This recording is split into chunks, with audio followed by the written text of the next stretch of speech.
ظلم کسے کہتے ہیں؟ ظلم وضع الشیء فی غیر محلہ، جو چیز جہاں کے لیے بنائی گئی اس کو وہاں نہ لگانا کہ یہ ظلم ہے۔ یہ جان، یہ مال، یہ وقت، یہ زندگی ہمیں اللہ نے دی کس لیے؟ اس کو اللہ کے دین پر لگاؤ۔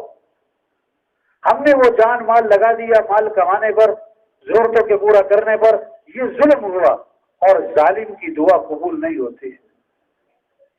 حدیث پاک میں صاف آتا ہے جب امر بالمعروف چھوڑ دیں گے اور نہی عن منکر کو چھوڑ دیں گے تو پھر دعائیں مانگیں گے اور دعائیں قبول نہ ہوں گی، اور سوال کریں گے اور پورا نہ کیا جائے گا، اور اللہ سے مدد مانگیں گے اور ان کی مدد نہ کی جائے گی، اپنے کام سے ہٹے ہوئے۔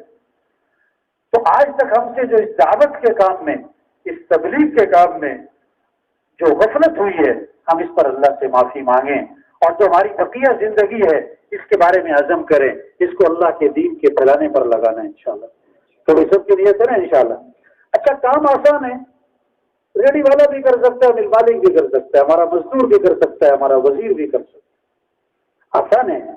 کیا ہم نیت کریں، سارے انسانوں کی ہدایت کی نیت کریں، ہم نیت کریں پوری دنیا میں پورے دین کو زندہ کرنا ہے، ہم نیت کریں سارے انسانوں کو جہنم سے بچانا ہے، سارے انسانوں کو جنت کی طرف لے کے جانا ہے۔